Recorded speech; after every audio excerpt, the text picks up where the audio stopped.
Hey guys, welcome to another breakdown video. This piece is based on a 2D piece I did back in 2018. It was originally one of 3 thumbnail pieces for an assignment. The chosen thumbnail would be further rendered into a card illustration. This was not chosen in the end, but I love it and I decided to touch it up after the course was over. However, I felt that my rendering and anatomy was still not good enough back then, so I ended up not finishing it. It was heavily inspired by Guweiz, like Samurai Girl with Raincoat and Straw Hat, but without the rain. Also, I've noticed that some of my viewers are from Japan. I do not know about Samurai very well, so please don't get mad at me if I get some stuff wrong. I apologize in advance. And also I noticed that I didn't show much wireframe of the model in my previous breakdown video. I will try my best to show more this time. Alright, let's get into the breakdown. Let's start with this head first. As you can see, I didn't actually slice his head in half because I added some unevenness to the ground and it's easier to just clip his head through. I used the base of the X guy from last time and sculpted from there. Chop off the body, added horns, pointy ears, tusks and teeth, and expression. Also some veins to make it look more intense and angry. I did not retopple as well. And the skin is painted with just vertex paint, as you can see here.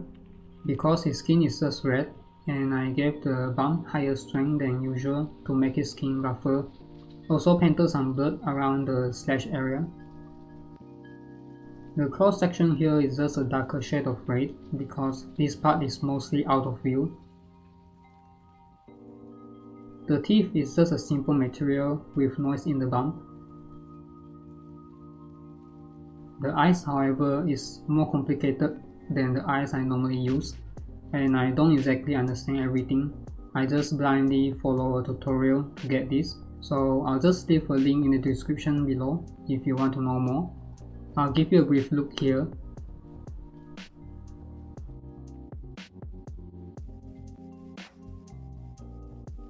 The only different thing here is the emission shader with a low strength, because the eyes are always too dark in my renders, and also I changed the sclera to black. The ground used to be larger. I've deleted everything outside the camera view to lessen the load, and it is unwrapped to add the grass texture, which is downloaded from Texture Haven. I tweaked the saturation a little and drop it in with everything scaled to 3. The blood is also a texture that I tweaked in Photoshop. Did it the same way as previous breakdown. Make a marking around the head and added the splatter in Photoshop. When I'm done, I just plug it in by multiplying over the grass. This is what the splatter looks like by itself. Moving on to the character. The hair is the usual stuff, and the eyes are the same as the Oni here.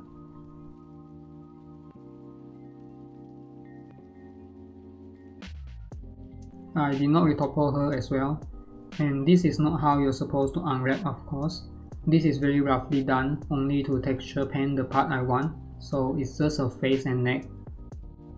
You can also see that I have added a mask modifier to hide the part behind the eyes, because I noticed that it always messes up the rendering of the eyes. Very simple node for the skin material. Face albedo is where I painted the color for face, added a RGB curve to tweak it slightly. Face roughness for parts that show more specular, and the usual noise texture for the skin bump.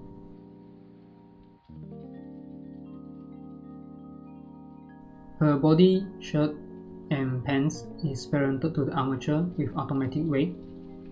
The sleeves are actually added after posing, and I did not parent them to the armature. They are not even connected to a shirt, because the opening is very large and I don't want to tweak the armpit area after posing. This is what the wireframe looks like. Very simple cylinder shape with the seam at the underside. For the shirt, I've added a multi-rest modifier. for the crease around the waist, and the seam is at the back, and also shape key to tweak it slightly after posing.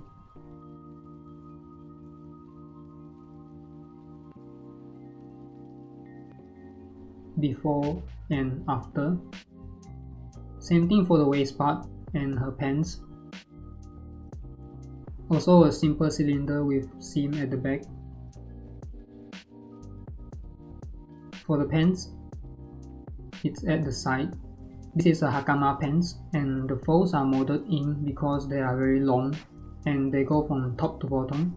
The material is a simple base color with fabric roughness and bump.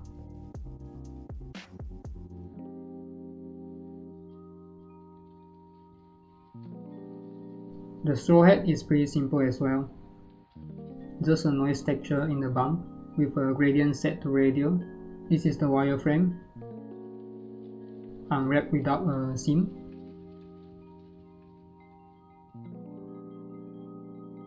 A raincoat is done with particle system, same as the previous breakdown, where I did the pile of hay. This is already converted and I've deleted parts that clip into a body.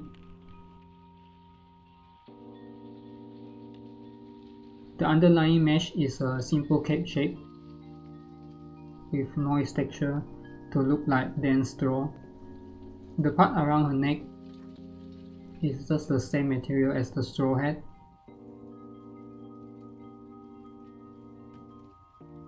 Her sword, according to the research I did, is called a shirasaya, and it's usually very plain and not ornated like what I have here, because it's meant for storage and it's not practical for combat because the hilt is not wrapped and it has no guard. It is the tanto, the smallest type of katana, that is usually more ornate, and even then most tanto has a guard, I believe, so this is actually not a practical sword in combat. This is what the wireframe looks like. Usually for swords, I will crease the edge to make it look very sharp, because with cut move clark, you get the rounded edges even if you tighten it up with a supporting edge.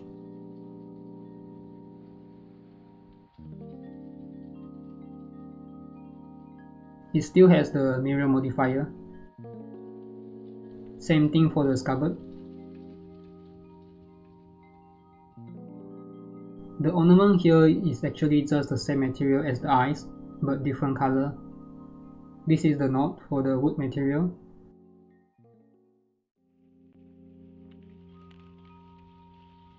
And a darker one here. Go around here and around the ornament. And the blade is actually the same material as the wood because it kind of looks like Damascus. Remove the roughness and scalp to 3 along the z-axis. We have a brighter part here where the edge starts, and a mirror polish at the sharpest part.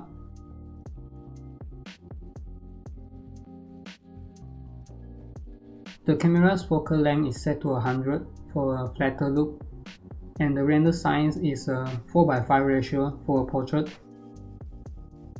Lighting is just a HDRI for HDRI heaven. This is how it looks like. And it's rotated to the direction I want. Lastly, rendering. Same stuff as the previous breakdown. The background actually doesn't matter this time because it's a high angle shot where we mostly see the ground.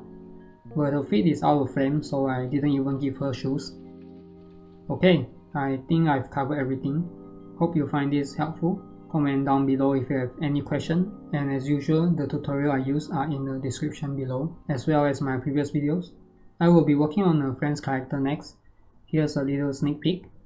Stay tuned for that. Leave me a like and subscribe if you think I deserve it, and I'll see you in the next one.